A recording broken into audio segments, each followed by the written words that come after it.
California Edition. I'm Brad Pomerance, and we are joined by Nathan Miller. He is the secretary of the Riverside Community College District. Congratulations to you and your colleagues. Recently, the winner of the Innovative Program Design Award given through the Community College Futures Assembly.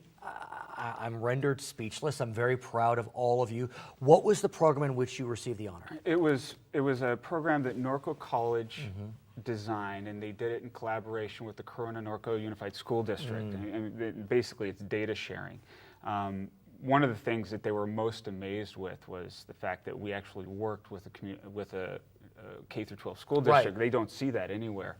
But it's called Summer Advantage. Basically, what it does is it aids students in matriculation into community colleges, because one of the biggest problems we have is this gap between high school graduation and college readiness. So we know these students, and so many of them, it's a frequent complaint, need remediation. It clogs our arteries in the schools because they have to take all these classes, and we need to obviously offer those classes, and instead of them going through that and spending an extra year or two in community college, by doing this program, we've helped students to actually shave a year or so off of their time spent with us. And what did those that gave you the award, what did they hear? Tell us about the program, because you made a presentation. Yeah, and so hundreds of community colleges, put in for this.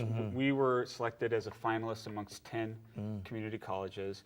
So I talked about it with the president of Norco College about a month ago. Hey, maybe we could go up and you can come with us and do a presentation. So I went up. John Zicafus, a trustee from Corona-Norco Unified School District, he came with us. We did a presentation. It included statements from students and parents about their experience with it. And basically, all senior students that go through all senior students in Corona-Norco Unified School District, they will go through an orientation at our college, and we explain Summer Advantage to them. And I had an opportunity to sit through it. And so after that's done, they can choose to go through it or not. So basically, after they graduate, before they start college, if they are inclined to go towards Norco College, they'll enroll in it. And throughout summer, we prepare them for English and math placement, walk them through the FAFSA. We actually enroll them in the college, and we prepare them for everything that they actually need in terms of going to a community college, 2-year plan. What are you going to take your first quarter, your next quarter, et cetera. And this has been a focus of mine, when I ran in the first place, is we need to do a better job of meeting students' needs where they're at when they walk through our doors, and this does everything. So clearly the program has been successful. Riverside Community College District has 3 colleges, Riverside, Moreno Valley, and Norco. So it's working at Norco. Do you plan to take it to Riverside and Moreno Valley? Well, that's a conversation that I've had. They have similar programs, but they don't collaborate with school districts as closely as we do at Corona-Norco. But I think now that we've won that award, I think when that happens, the previous institutions that have won different awards, all of a sudden their programs put under a microscope nationally. People want to learn more about it.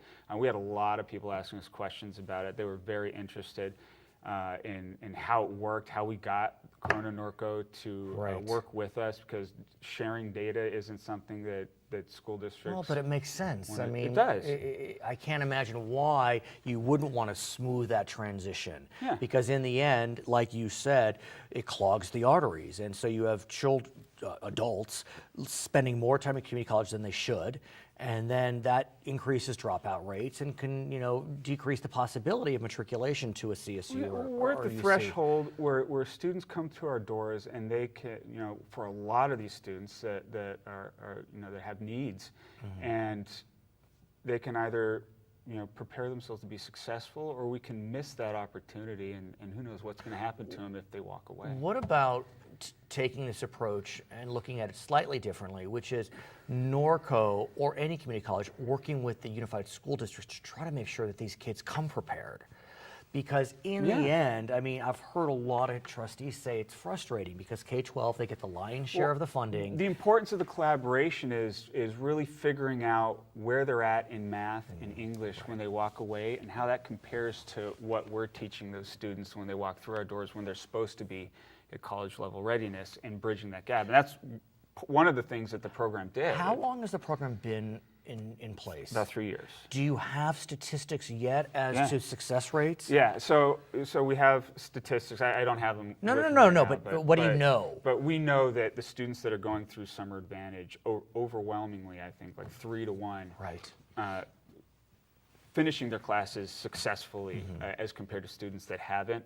One of the biggest statistics I do know that came out of it is most students, when they start community college, they'll take classes that they like, you know, and they want to put off English and math, and then it just gets harder for them. Right. So, but the students who go through Norco Summer Advantage, when they sign up, we don't tell them they have to, but I think it just automatically, it's assumed, I need to start out taking English and math because they take the placement. So they're taking it right off the bat. 90% of the students are taking English and math right off the bat and setting themselves up for success as compared to all the other. Did you realize that this program was going to be received as well as it did? I mean, to win the award, 10 finalists, I mean, it's pretty remarkable. I doubt it was, that they thought that we would be where we're at now when it was conceived. I mean, originally they wanted to, relieve congestion in the system, so these students weren't stuck taking extra classes, and it wasn't, taking man hours away from the faculty to have to teach those extra classes. So, and it was kind of a recession thing, right? We had very few resources. What can we do with what we have locally? It was a local solution, a perfect example of if you want to improve education, the only way you can do it is locally. There's nothing that Sacramento and Washington, D.C. is going to do for us except keep us on a string. Let's talk about Washington, D.C., because Washington, D.C. is trying to do something for community college. We know the president has put forward a proposal whereby community college would be free. Right. The details are still coming out, but what we know is 75% paid by the feds, 25% by the states. The requirements are fairly liberal in that most would apply, would be able to fall into the program. What's your sense of the notion of free community college, which we had in California, years ago? Well, there's no such thing as a free lunch, right? Okay, well, but be that as it may. It helps some students, not all. I don't think it's overwhelmingly equitable. I am always for. Well, let's because I do think you're bringing up a point that's well taken, which is, if someone can't afford community college, should we be giving them a free education when that money could be used elsewhere? And let's face it, community college in California is the least expensive of all 50 states. And I would say that the students that that have serious needs, there are a lot of grants out there to essentially give them a free community college experience. Right. So I don't know why he has to go overboard in this free community college plan. I just at a time where we have serious budget deficits. To me, I think it's more of a response to the last election cycle as opposed to something that's actually going to be a viable program. Well, what about at least the conversation? Because look, you went to community college, I believe. Yeah, I did. Did you pay? I did. You did. So it was already already a charge. I had to work.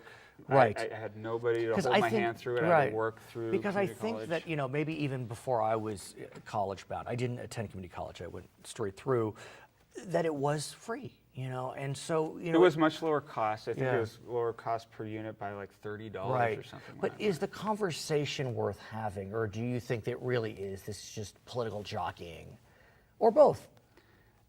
You had a State of the Union that talked about free community college and tax increases right after Congress swept in Republican leadership. How viable is that agenda?